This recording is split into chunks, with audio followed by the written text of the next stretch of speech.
Chicos, vamos a enfrentarnos ahora a una clase más para aprobar estadística de pedagogía y educación social. Hoy lo que vamos a ver son las deformaciones, por así llamarlo, de la campana de Gauss. Nosotros habíamos hablado de las situaciones normales, ideales. En una situación ideal, la gente se distribuiría de esta forma, donde la mayoría de la gente tendrá unos valores intermedios, entendiendo que siempre los valores se encuentran en el eje de distribución o eje de asintóticas, que es esta línea horizontal donde nosotros ponemos los valores. Por ejemplo, si fuesen notas, pondríamos de aquí a aquí, de 0 a 10, todas las notas posibles.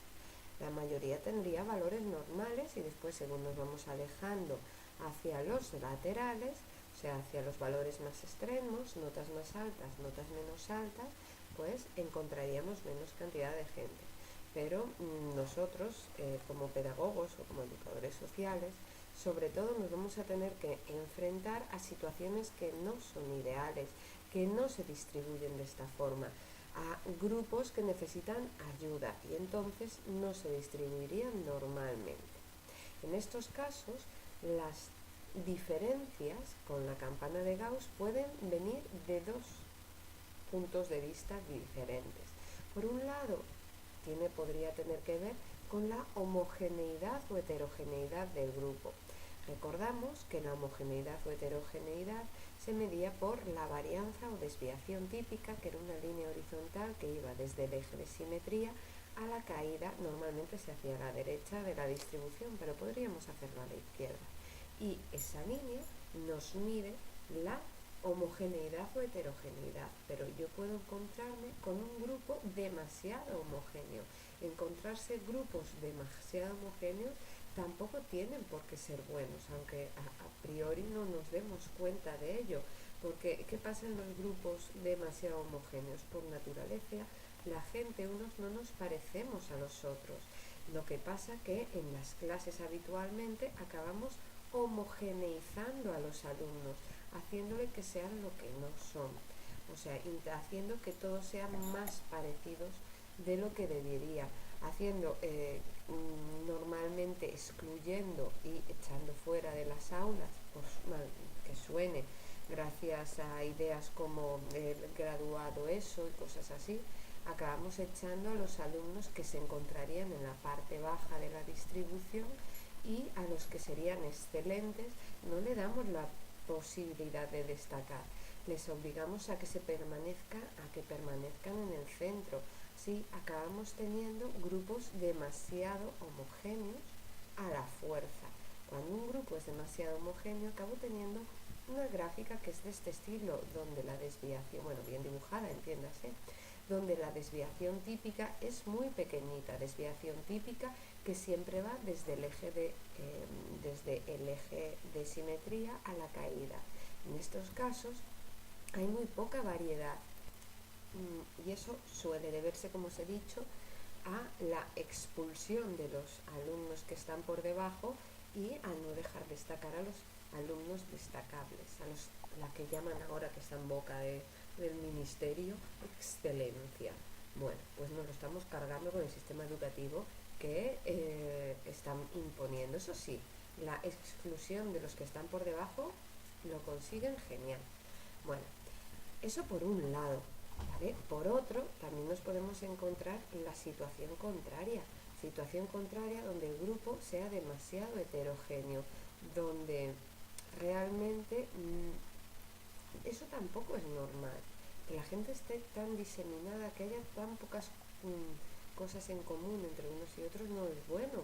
¿Por qué? Porque merma la cohesión social, merma la cohesión de los grupos, y eso es importante.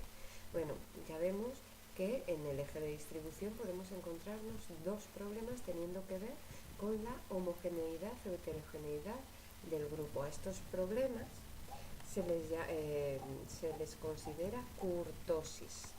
La kurtosis es cuando mi muestra no está distribuida normalmente siguiendo la campana de Gauss, porque es o demasiado homogénea o demasiado heterogénea. Cuando el grupo es demasiado homogéneo, Entonces estamos hablando de kurtosis positiva o leptocúrtica. En este caso se distribuyen normalmente en cuanto al eje de simetría. Hay la misma cantidad de gente a un lado que al otro de la distribución. Lo que no es normal, por contra, es el sentido en que se distribuyen, o sea, que no están bien distribuidas en cuanto a su forma, ¿vale? En cuanto a la homogeneidad y heterogeneidad del grupo, que no hay otra forma de decirlo, que le vamos a hacer, que son más similares todos o más diferentes. Bueno, cuando trabajamos con este tipo de formas se llama kurtosis positiva, leptocúrtica. ¿Por qué se le llama leptocúrtica? Por leptos en griego significa dedo. Leptocúrtico es que tiene forma de dedo, ¿vale? Si nos fijamos, yo puedo dibujar aquí un dedito, ¿vale? Haciendo un gesto un poco feo, pero bueno, un dedito con la uñita, el nudillito, ahí, y ya tengo un dedito. Bueno, pues leptocúrtica tiene forma de dedo. También a veces te pueden llamar apuntamiento. ¿Por qué? Porque tiene forma más de punta. Por otro lado, cuando la situación es contraria y lo que me pasa es que estamos demasiado dispersos, demasiado disgregados unos de otros, entonces lo que tenemos es lo contrario, una kurtosis negativa, que también se le puede llamar platicúrtica. Y aquí la duda es que no hay, tiene forma de plato, ¿vale? Después no se le llama apuntamiento ni nada de eso. Lo que sí que tenéis que tener en cuenta es que ambas situaciones se basan en una idea general, que es que el eje de simetría existe tanto en la kurtosis positiva como en la kurtosis negativa. El eje de simetría está, ¿vale? O sea, que a la hora de la distribución hacia la derecha y hacia la izquierda sí que es normal, en eso no cambia. Bueno, esto sería un tipo de problema que nos podemos encontrar, aunque hay más tipos de problema. Puede que mi muestra no sea normal, que no siga la forma de campana de Gauss, ya no por su forma, ¿vale? Ya no por su forma demasiado alargada o demasiado planita, sino por la forma en que se distribuye en el eje de X, porque no tiene forma simétrica. Ya hemos dicho que para ser leptocúrtico o para ser platicúrtico, una de las bases es que tiene que tener este eje de simetría. Eje de simetría donde se encontraban la media, la mediana y la moda, o sea, donde se sitúan los individuos promedio. Los individuos promedio, los individuos normales, están todos apiñados en este eje de simetría, y según nos vamos alejando de este eje nos vamos encontrando las situaciones más extremas. Pues puede ser que mi problema es que no se distribuya normalmente y que no haya un eje de simetría, no haya un punto donde se sitúen a todos los individuos promedio, teniendo en cuenta las tres características diferentes de la media, la mediana y la moda, ya que aunque los tres son medidas de tendencia central, cada uno se centra en un punto diferente. La media aritmética trata de conocer al individuo promedio, pero teniendo en cuenta a todos los individuos. Por eso su fórmula es el sumatorio de x partido n, porque sumo todos los valores, sumo todas las x. Por otro lado, la mediana lo que busca es el individuo que está en el medio, que deja la misma cantidad de gente a la derecha que a la izquierda. Y la moda es el valor que más se repite, el que tiene la frecuencia absoluta más grande, o sea, el que se ha repetido más veces. Ya vemos que los tres en el fondo es una forma de hablar del individuo normal, pero teniendo en cuenta diferentes cosas. Pues puede que a veces no se distribuya normalmente y estos tres cálculos no estén en el mismo punto. Cuando nos pasa eso, lo que significa es que la gente está agolpada a un lado o al otro del eje de distribución, el eje de valores, donde se ponen los valores. Por ejemplo, si hablamos de notas, de 0 a 10. Podemos encontrarnos con una distribución donde todo el mundo está en la parte baja de la distribución y según nos vamos alejando a la parte alta, o sea, la parte derecha, va reduciéndose el número de gente. Esto no es normal, ¿vale? Y no tendremos un eje de simetría donde se encuentren la media, mediana y moda. Media, mediana y moda se encontrarán en posiciones diferentes que ahora tendremos que saber.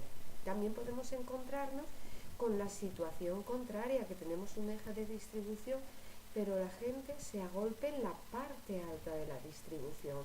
Tampoco es normal y tampoco vamos a tener eje de simetría donde se sitúe la media, la mediana y la moda. Ambas situaciones no son normales ni buenas. Bueno, vamos a intentar entonces saber cómo se llama cada uno de ellos y cómo acordarnos de esto. Lo primero que tenemos que recordar es que se van a llamar asimetrías. Es lógico se llamen asimetrías porque no son simétricas, ¿vale? No hay un punto donde puedo partir en dos estas figuras y que las doble y un lado sea igual que otro y por tanto no va a tener un punto donde se sitúen la media, la mediana y la moda. Eso está descartado de base. Bueno, no hay un eje de simetría, pero tenemos que ver cómo se llaman a una de estas, porque hay una forma de diferenciarlas. A esta primera se le llamará asimetría positiva, mientras a la segunda se le llama asimetría negativa. ¿Y cómo puedo acordarme de ello? Pues muy fácil. Esta montañita es de una señora, es propiedad de una señora. Y la señora se pone al principio de su distribución del eje, ¿vale? Y aquí, ¿qué le pasa a esta señora? Esta señora que se llama asimetría, que va a estar súper positiva, porque para recorrer sus tierras solo tiene que bajar la cuesta. Entonces está muy positiva, es una simetría positiva. Pero en el otro lado, la señora asimetría se pone al principio del dibujo, ya veis que más o menos están en la misma posición del principio, y ya no va a estar nada positiva. ¿Por qué? Porque mirar cuánto tiene que subir, se va a cansar mucho para llegar al otro lado, entonces va a estar muy negativa. Esta es la simetría negativa. Así sabremos que la simetría positiva es cuando todos los sujetos, la mayoría de los sujetos mejor dicho, se encuentran en la parte baja del eje de X, del eje de distribución. En la simetría positiva, bueno, es esto, que tenemos la gente en la parte baja. En la simetría negativa tenemos a la gente en la parte alta de la distribución, cerca de los valores más altos si se distribuyen normalmente. Y cuidado que he dicho que si se distribuyen normalmente, porque yo puedo tener una campana de Gauss perfecta, pero que no se distribuya normalmente. Eso significa que aunque los valores van de 0 a 10, no hay sujetos que se encuentren a todo lo largo y ancho del eje de distribución. No hay gente que ha sacado las notas más bajas ni gente que ha sacado las notas más altas. Puede situarse de manera también anormal porque casi todo el mundo se encuentre en la parte alta de la parte baja de la distribución, ¿vale? Se distribuye de manera normal, pero no hay nadie con valores medios o altos. Esto también son situaciones extrañas y nos lo tienen que mencionar. Nos deberían de mencionar que nuestra distribución no se distribuye normalmente, o sea, no hay individuos en los valores más bajos ni individuos en los valores más altos, lo veremos en las preguntas. Bueno, así tenemos estas dos situaciones. Y ahora tendremos que ver dónde se sitúa la media, la mediana y la moda. Una compañera hizo una buena observación.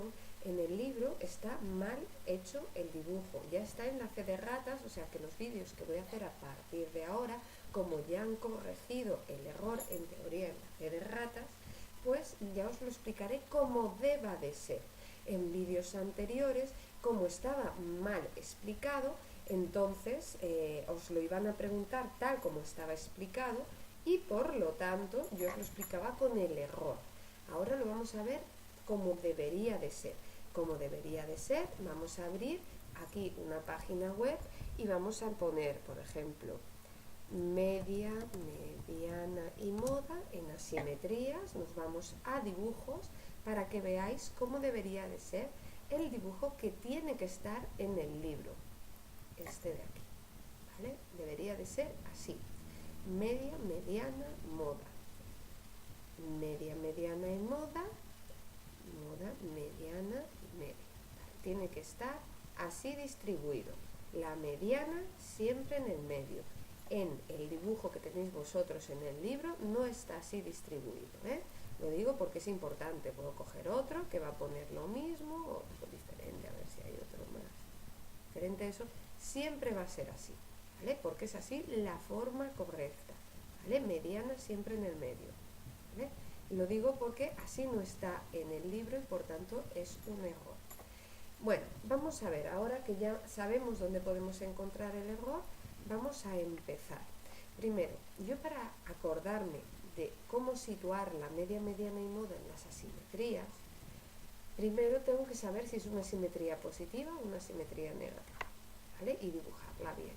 Una vez que ya las tengo dibujadas, tengo que acordarme de una regla de mnemotécnica, que es una historia, ¿vale? Va a ser la historia de las tres hermanas. Cuando hay tres hermanas en una familia, es muy habitual que las tres hermanas no se lleven bien. Pues este es el caso, esta es la historia de tres hermanas. Hay tres hermanas que no se parecen en nada las unas a las otras.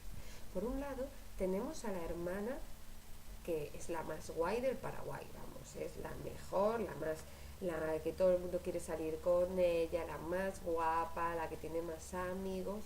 Esta es la que se lleva la ropa más chula, esta es la hermana moda, ¿vale? La hermana moda es la hermana que más mola, la hermana que más mola, que se encuentra donde está todo el mundo.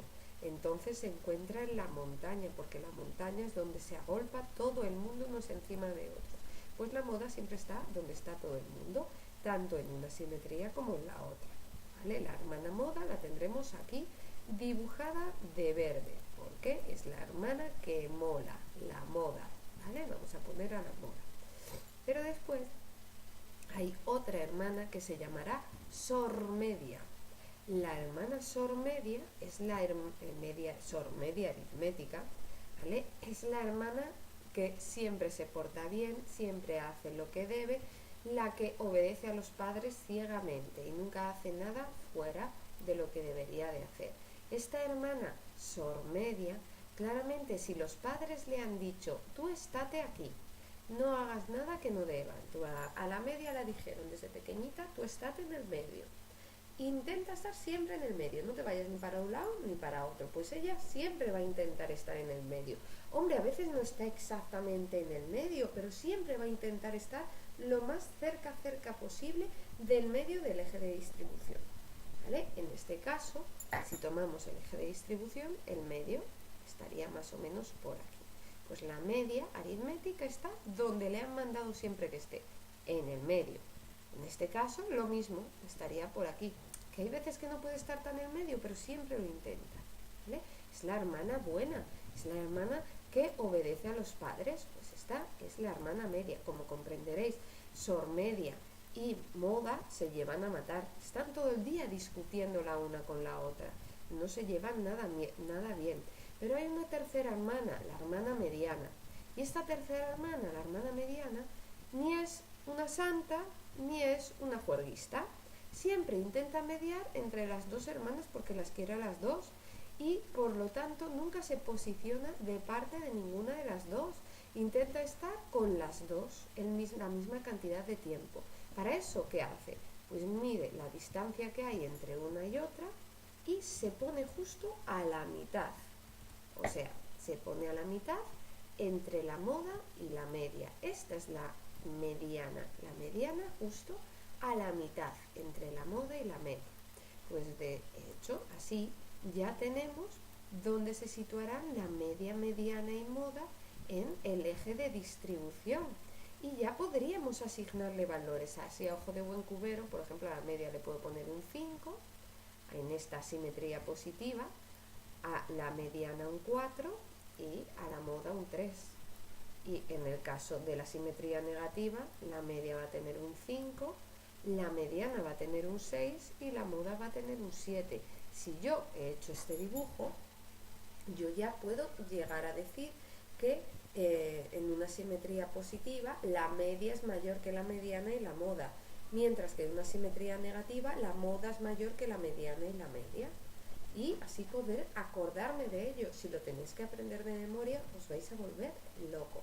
Además es muy bueno, como esto lo preguntan mucho, lo que tenéis que hacer es una gráfica, hacer los dibujitos, dibujar a la señora simetría en el principio de la distribución para saber si es positiva o si es negativa, y después dibujar a las tres hermanas para no perderos.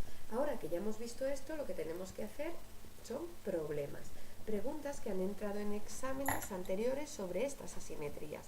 Vamos a hacer un par de ellos y ya podríamos pasar a otro punto diferente, que serían las dicotómicas, el trabajo con dicotómicas. Empezamos así. Un educador social está trabajando con un equipo para colaborar en la reinserción de presos. Uno de los problemas observados en la reinserción es la aparición de depresiones. El psiquiatra del equipo estudia el grado en que estos sujetos sufren depresiones exógenas. Ha dividido a estos pacientes en 3 grupos y les está aplicando 3 terapias diferentes. Ha enviado al centro de cálculo los resultados de una prueba que mide el grado de depresión y han devuelto la siguiente gráfica. Tenemos los 3 grupos, el A, que es el que está más en negrita, el B, que es el normal, y el C, que está entrecortado. Y ahora vamos a mirar las preguntas que me dicen. Dice aquí la primera: ¿qué terapia resultó más eficaz? Es decir, como la prueba mide el rasgo de depresión, ¿con qué terapia se obtuvo una media más baja en depresión? Tenemos que fijarnos en una cosita, ¿vale? Tenemos que saber cuál es el eje de distribución. El eje de distribución siempre está donde están los valores, y nosotros, si está la campana normal, las campanas situadas o las asimetrías situadas de manera normal, no nos la ponen ladeadas, bueno, pues tendría que estar en horizontal para abajo. Bueno, aquí tenemos que el primer caso, la media es simétrico, leptocúrtico pero simétrico. ¿Por qué es leptocúrtico? O con apuntamiento, o llega, porque aquí está muy alargado todo la desviación típica. Si yo la dibujase va a ser muy pequeñita, ¿no?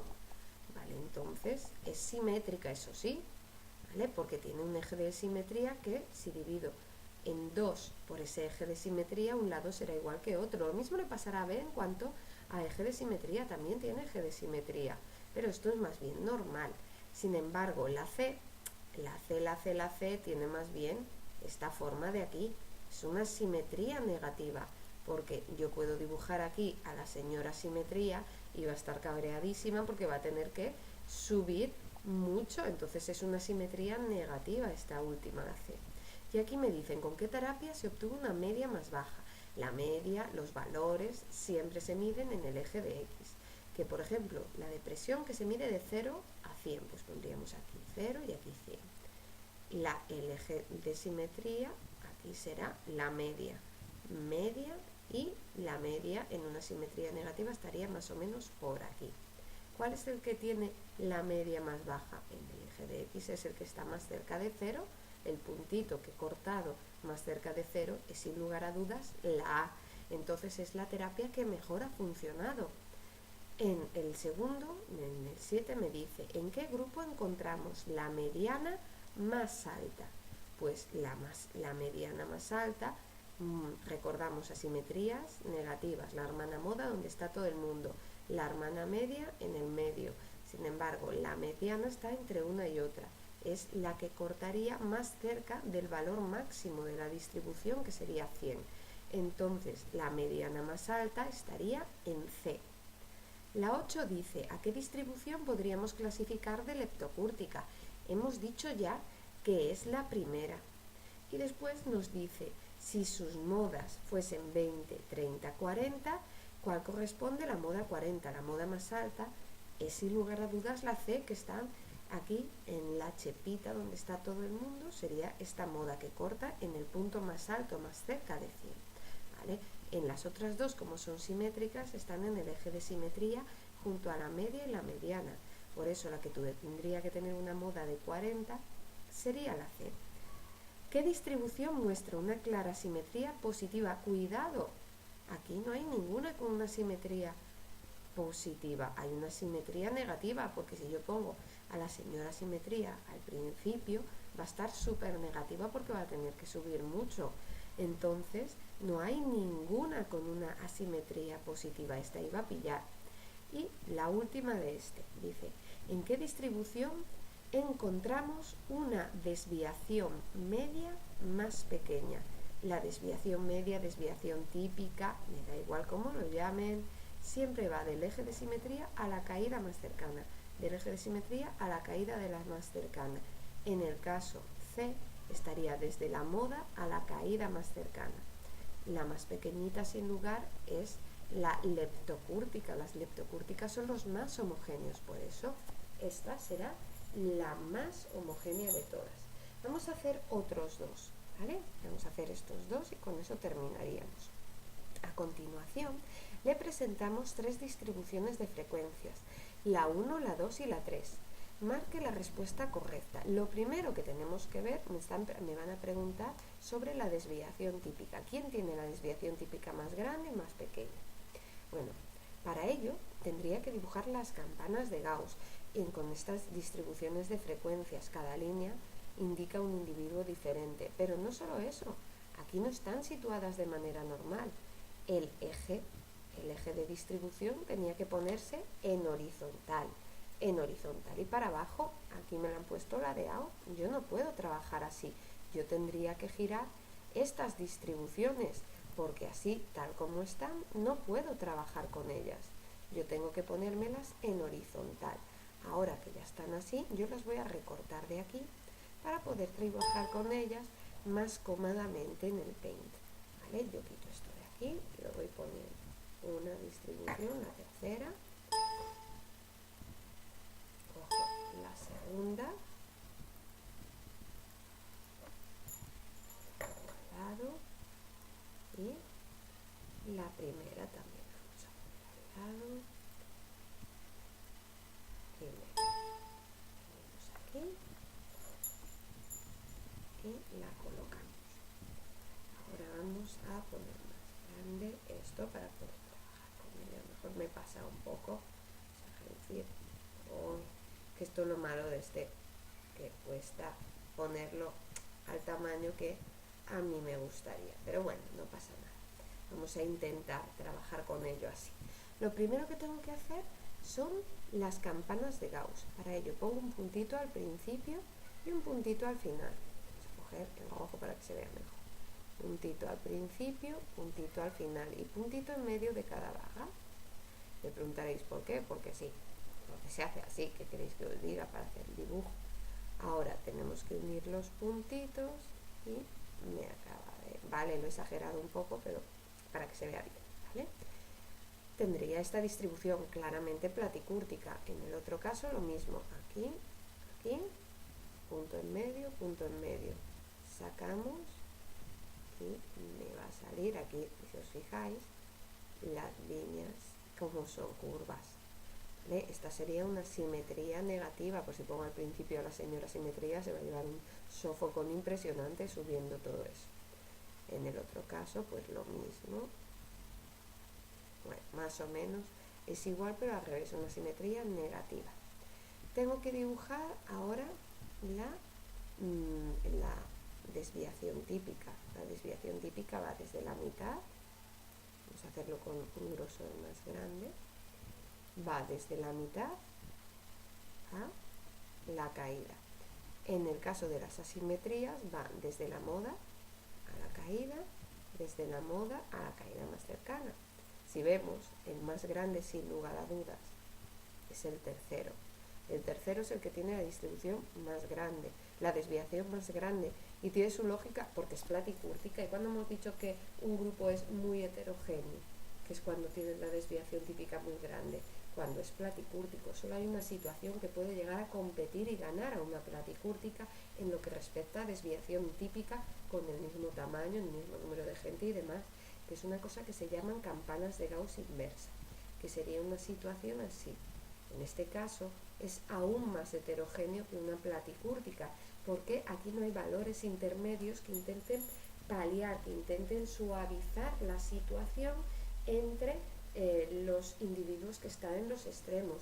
Cuando yo me encuentre con una situación así, ¿vale?, en un estudio, en una realidad, seguramente se deba hacer una intervención directa, porque cuando tenemos extremos muy diferenciados suele acabar en situaciones de tensión, por decirlo de alguna forma, en situaciones graves que necesitan intervención directa, porque no son positivas para nada.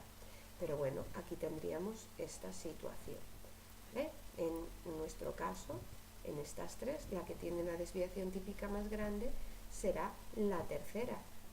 Por lo tanto, la respuesta correcta es la C, que dice la desviación típica mayor es la 3. En el siguiente caso es exactamente lo mismo. Tenemos tres distribuciones y nos están preguntando cuál es la que tiene la desviación típica más grande. Voy a cortarlas y las voy a poner en un paint como acabamos de hacer. Primera, a ver si que las voy a poner en orden. Primera. Okay, segunda. Segunda. La tercera no le voy a poder poner mi número, pero intuimos ya que va a ser la tercera, ¿vale? Y tercera. Bien, vamos a ver. Tenemos las tres distribuciones, vamos a dibujar las campanitas correspondientes, ¿vale? Vamos a coger un color llamativo para que se pueda. Principio, punto al principio, punto en medio, punto donde no hay, punto en medio y punto al final. Si yo veo esto, es claramente una campana de Gauss inversa, una situación que necesitará intervención directa. Bueno, aquí me ha salido un poco churro, pero vamos. En este otro caso, principio, medio, medio, medio, medio, principio. Si uno todos estos puntos, bueno, me ha quedado también un poco churro, pero es una platicúrtica de cajón. En el otro me tendría que salir una campana de Gauss perfecta por su forma. Pero bueno, ya sabemos que del dicho al hecho, al trecho, tal como lo dibujo. Más o menos, ¿vale?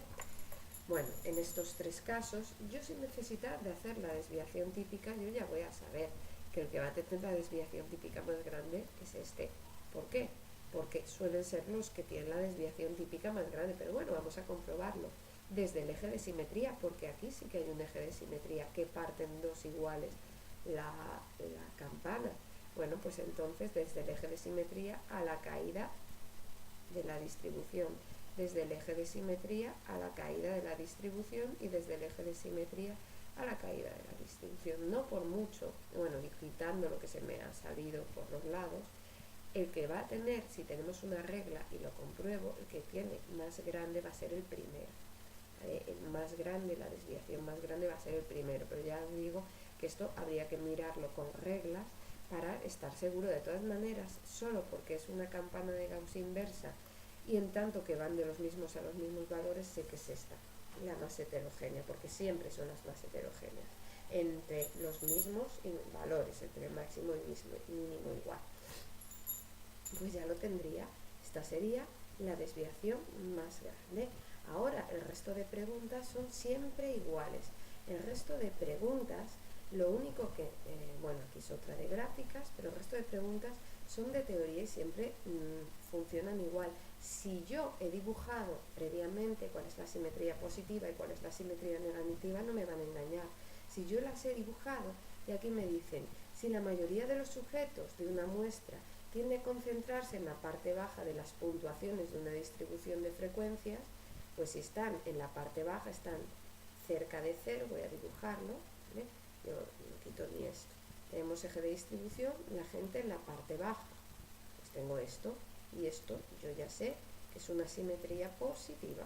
Pues la respuesta sería simetría positiva. Si yo ya lo he dibujado, no tiene por qué haber una duda. Y así serían todas. Bueno, pues estas son las asimetrías. Ahora vamos a mirar las variables de tipo dicotómico. Las variables, recordad recordar, dicotómicas son estas que solo tienen dos opciones, 0 y 1, ¿vale? Que se codifican como 0 y 1, quiero decir, son variables categóricas o atributivas, o sea, de nivel de medida nominal, son nombres, pero que se distribuyen de una forma concreta, o sea, que solo tienen dos opciones. Y una se codificará como 0 y otra se codificará como 1. Son un tipo de variables que aparecen mucho en los estudios. ¿Por qué aparecen mucho? Porque la variable independiente o variable de investigador siempre va a tener este formato de 0 y 1. Y yo, en estos casos, no puedo trabajar como se ha trabajado hasta ahora. No puedo hacer las fórmulas normales. Imaginémonos que tengo 3 ceros, o sea, 3 hombres y 3 mujeres. Yo no puedo aplicar la fórmula de la varianza, que la voy a dibujar aquí, bueno, voy a escribirla aquí mejor dicho, es sumatorio de x al cuadrado menos el sumatorio de x, que está entre paréntesis, y por tanto significa que eso lo hago previamente y después el resultado lo pongo al cuadrado, ¿vale? Todo ello dividido entre n y dividido entre n o n menos 1, depende de si es insesgada o no es insesgada. Insesgamos cuando son muestras pequeñitas o ha habido un problema de muestreo, o sea, mis muestras no están escogidas al azar. Bueno, esto sería la fórmula de la varianza y esta fórmula no me sirve para esto, porque ¿qué necesitaría? Pues necesitaría un sumatorio de x, donde ya de buenas a primeras sería sumar todos los x, y me va a dar 3. Va a dar 3, tenga 3 hombres o 300, porque los ceros sumados siempre van a dar 0. Entonces solo nos importa un grupo, que serían las mujeres. Aquí estamos ignorando a los hombres si utilizo el sumatorio de x. Bueno, eso por un lado. Y por otro lado, también necesitaré el sumatorio de x al cuadrado, o sea, poner los valores de x al cuadrado. Y si voy haciendo esto, 0 al cuadrado 0, 0 al cuadrado 0, 0 al cuadrado 0, 1 al cuadrado 1, 1 al cuadrado 1, 1 al cuadrado 1. O sea, que me da lo mismo. Va a dar igual el sumatorio de x que el sumatorio de x al cuadrado. Esto ya suena muy raro. Además, si lo codificase de otra forma diferente, en vez de 0, 1, 2, 3, aquí ya sí que podría hacerlo, ya sí que serían significativos. Esto no es normal. No puede depender de cómo codifique yo algo, ¿vale?, el resultado que me dé. Eso no lo puedo permitir. Por lo tanto, cuando trabajamos con este tipo de variables, no se pueden utilizar las fórmulas normales. Yo aquí tengo una variable dicotómica típica y tópica y muy habitual, que son variable independiente, por ejemplo, hombres, mujeres, sexo, ¿vale? Con 3 hombres y 3 mujeres. En este caso, los investigadores se pusieron a pensar cuál era el método más eficaz, el mejor de los métodos, para poder saber cuándo funcionaba, cómo valorar el promedio de individuos, o sea, los individuos normales, que se calcularía por las medidas de tendencia central, y cómo hacer las medidas de variabilidad y dispersión. Y ante la problemática que acabamos de ver, dieron dos soluciones. Por un lado, simplificaron cálculos. Cuanto menos cálculos haya que hacer, menos problema van a tener. Por lo tanto, cuando trabajamos con este tipo de variables, solo hay que calcular 3 cosas. Uno, la media aritmética, otro, la desviación típica y otro, la varianza. El resto de cálculos son ignorados cuando trabajamos con variables dicotómicas, no se calculan, ¿vale?, porque no tienen razón de ser. Así, simplificando, en vez de tener 20 problemas, que serían los 20 estadísticos que existen, que vosotros tenéis que saber muchos menos, ya lo sé, ¿vale?, pues en vez de los tropecientos estadísticos que existen, solo vais a tener que saber hacer 3 para este tipo de variables, que son las que nos dan un problema. Se reduce el problema, pues mejor. ¿Vale? Ahora que hemos reducido el problema, lo que vamos a ver es buscar una solución, y la única solución que encontraron es la única fórmula que sirve igual sea el tipo de variable que sea, y para ello dieron cuenta que lo único que funciona igual, siendo dicotómica, siendo politómica, siendo de intervalo, siendo de razón o siendo ordinal, son las frecuencias relativas o proporciones. Esta frecuencia relativa o proporción se hacía, que ya lo hemos visto, cogiendo la frecuencia absoluta, o sea, el número de veces que se repite un valor, o número de veces que encontramos a gente, no, el número de gente que encontramos en un grupo, mejor dicho, número de gente que encontramos en un grupo, o el número de veces que se repite un valor, dividido entre el total de gente que hay. Pero claro, aquí hay dos tipos de valores diferentes, los ceros y los unos. Por eso vamos a encontrar dos tipos de frecuencia relativa, la frecuencia relativa de unos y la frecuencia relativa de ceros. Lo más importante en estos casos, en un estudio estadístico, siempre van a ser los unos, porque son los casos positivos. En el caso de trabajar hombres y mujeres, pues serían las mujeres, y en demografía son más importantes las mujeres porque son las que tienen hijos, y la estadística surgió en demografía. Bueno, pues entonces realmente yo consideraré más importante la frecuencia relativa de unos, que será sumar, mirar todos los unos que hay, cuántos unos hay, la frecuencia absoluta de unos, y dividirlo entre el total de gente. Es tan importante que se le dio un nombre propio, se le llamó P. A esta P no hay que confundirla con la P de la homocedasticidad, la probabilidad asociada al estadístico de contraste, la de la homocedasticidad o la de la normalidad. No hay que confundírsela. ¿Y cómo no se la confunde? Porque no tiene nada que ver en el contexto. Uno te hablan de homocedasticidad y aquí te están hablando de variables dicotómicas. Se escriben igual, pero no son lo mismo. Y simplemente es eso. Es tan importante, que se la llegó a mencionar como a darle un valor específico, una función específica a la hora de calcular estos tres estadísticos. Así se dijo que la frecuencia relativa de unos va a ser igual que la media aritmética, o sea que cuando yo quiera saber la frecuencia, la media aritmética, solo tengo que saber la frecuencia relativa de casos positivos de unos y ya la tendría, tan fácil como eso. En este caso, ¿cuántos unos hay? Hay 3 unos, pues P será 3, porque hay 3 unos, dividido entre ¿cuántos sujetos hay en total? 6, o sea, 0,5. Ahora, ¿qué otra cosa tengo que ver? La frecuencia relativa de ceros, pues sería igual. Es la frecuencia absoluta de ceros, el número de ceros que hay, dividido entre el total. Para que no se celase, también le dieron un nombre. Le pusieron Q. ¿Por qué Q? Porque Q es el símbolo contrario de P. Es lo contrario a P. ¿Vale? Entonces, aquí hay que entender que estamos hablando de que las dos opciones forman la unidad. Estamos hablando del número de personas, forman el completo de la variable independiente, ¿no?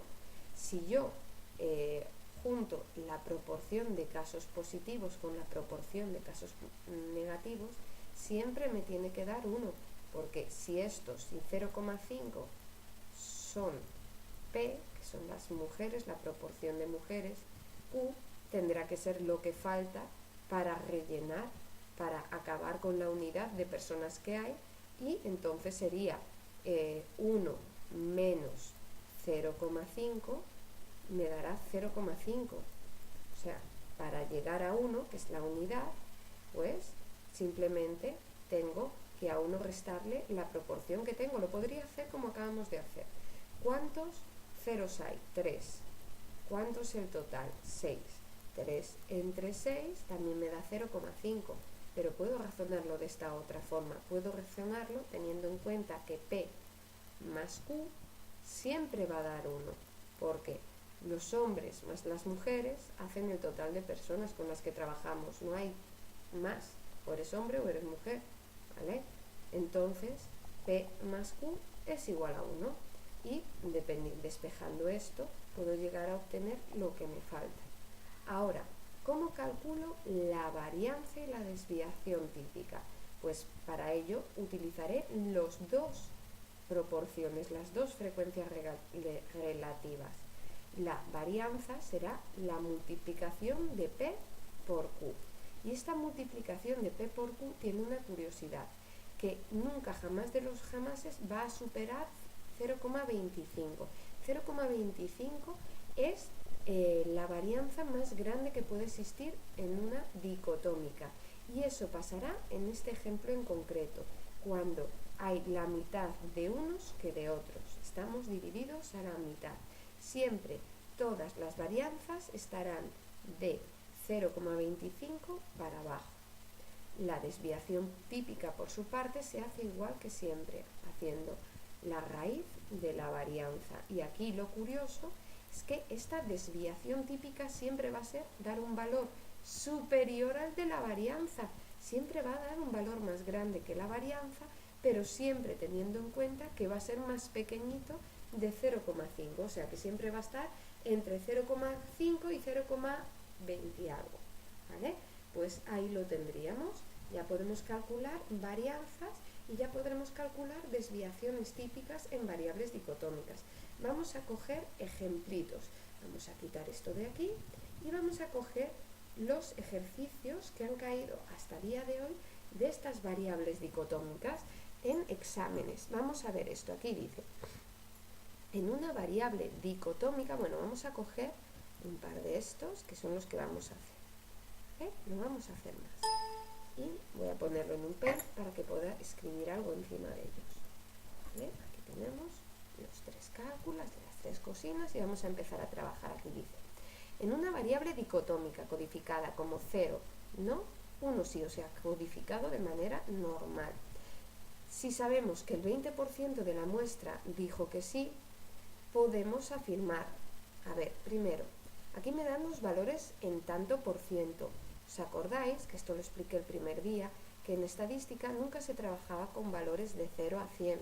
No nos gustaba hablar de valores de 0 a 100, los trabajábamos en proporción, que es lo mismo. En vez de trabajar de 0 a 100, trabajábamos de 0 a 1. Si yo tengo el 20% de gente que dijo que sí, lo puedo pasar a valores de 0 a 1 dividiéndolo entre 100. Yo divido entre 100 y obtendré la proporción que será 0,20 o 0,2, ¿vale? Y estos son la proporción de casos positivos o frecuencia relativa de casos positivos, que hemos dicho que la frecuencia relativa de casos positivos se llamaba P. Entonces P será 0,2.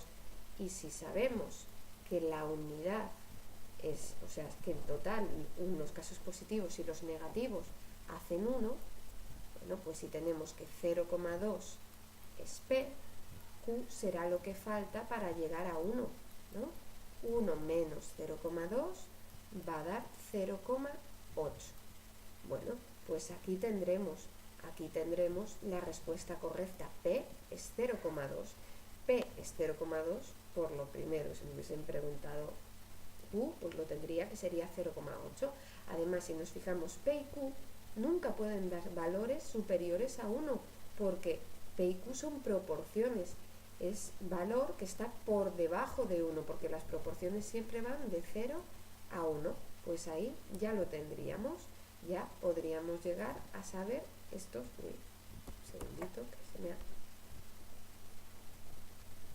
Ay, madre, que se me pone tonto esto. Aquí quito todo lo que me sobra para que no me líe y ya podemos trabajar. Bueno, vamos a ver. Ahora, siguiente pregunta, dicen, en una variable dicotómica codificada como 0, no, 1 sí. Sabemos que Q ¿qué era? Q era la frecuencia relativa de ceros, de casos negativos. Q es 0,6. Bueno, yo teniendo Q, ¿vale?, puedo llegar a saber el resto, puedo llegar a saber P, porque P más Q hacen la unidad. Si yo tengo 0,6, que es Q, P será lo que falta para llegar a 1. 1 menos 0,6 es 0,4. Lo que falta para llegar a 1, o sea, P será 0,4, que será la frecuencia relativa de casos positivos, y que nosotros lo asociábamos a la media aritmética. Pues entonces la media aritmética va a ser 0,4. La media aritmética no puede ser 0,6, porque eso es Q, y hemos visto que Q no tiene nada que ver. Y además, si los casos negativos y Q son los casos negativos, el 60% no pudo decir que sí, diría que no. Si yo convierto este 0,6 a tanto por ciento, lo convertiré multiplicándolo por 100 y serían la gente que dijo que no. Pues entonces esto la C tampoco podría ser. Vamos con la última, que dice aquí, en una variable dicotómica, P indica la proporción de sujetos que, por ejemplo, dijeron que sí a un ítem. Esto es verdad. Hemos dicho que P es la proporción de casos positivos de unos. Q es lo mismo que la media. Mentira, la media era P. La proporción de sujetos codificados como 1, mentira, los codificados como 0. Q es lo codificado como 0. Y la C también es mentira, porque me dicen P por Q es igual a 100. Hemos visto que no, porque P por Q es la varianza. Y sabemos que las varianzas siempre tienen que ser inferior a 0,25. La varianza más grande posible es la varianza de una situación que se distribuye mitad a mitad. En este caso, siempre va a ser menor de 0,25. En variables dicotómicas siempre la varianza es menor de 0,25. Jamás llegaría a tener 100. Pues bueno, aquí ya habéis visto este caso, habéis visto esta situación en concreto y así van a ser todos los ejercicios. Tenéis la página donde están todos los ejercicios hechos con sus correspondientes respuestas, ¿vale? Así podríamos ir trabajando con ello. El único que quiero mirar específicamente, ya veis que no hay muchos, pero lo preguntan mucho. Esto es una pregunta típica y tópica, lo preguntan casi siempre, lo que pasa que no lo repiten mucho, ¿vale? O sea, que cambian datos, cambian valores. Lo único que nos queda y que puede ser un poco diferente será este de aquí. De este de aquí quieren saber la cantidad de gente que hay en una parte del círculo que yo he dividido. Para ello tengo que entender que sería igual trabajar así que trabajar así, como si fuese una campana de Gauss. Aquí me dicen una variable dicotómica codificada como 0 y 1, si en una muestra hay 1000 sujetos, en total el círculo entero o la campana de Gauss son 1000 sujetos. Y sabemos que Q es 0,4. A ver, los casos negativos son 0,4. Si yo lo pusiese aquí, los casos negativos son 0,4. Tengo que saber lo que falta para llegar al total, que eso sería la caso P. Bueno, pues puedo saberlo porque 1 menos 0,4 me dará 0,6. Pues estos son los casos positivos. 0,6. Pero a mí me están diciendo 40 acertaron, 600 acertaron, 400 fallaron. ¿Quieren saber? No la proporción de estos casos. Lo que quieren saber... así.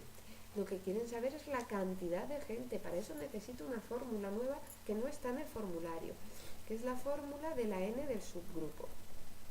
La n del subgrupo me indica la cantidad de gente que hay en un trozo de la muestra, ya sea distribuida con un ciclograma, que es un vídeo que vais a ver más adelante, y bueno, a partir de este ciclograma, o por campana de Gauss, ¿vale? Me daría igual, siempre que se distribuya en proporción. Bueno, y para ello será la P, la proporción, multiplicado por el total de gente que hay. Para saber la cantidad de gente que hay en un grupo, multiplico su proporción por el total. Así, si yo quiero saber, P es el 0,6, hemos dicho que P es 0,6, lo multiplico por 1000, y aquí me dará que el número de personas que acertaron será 600. Es verdad que el número de personas que fallaron fue 400, aquí se colaron, y por lo tanto esta pregunta fue anulada, pero se haría así. Importante esta fórmula porque la utilizaremos mucho en el tema siguiente. Y bueno, esto es todo por hoy y el próximo día más y mejor. Eso sin lugar a dudas. Pues nada más, os dejo a todos. Hasta luego. Chao, chao.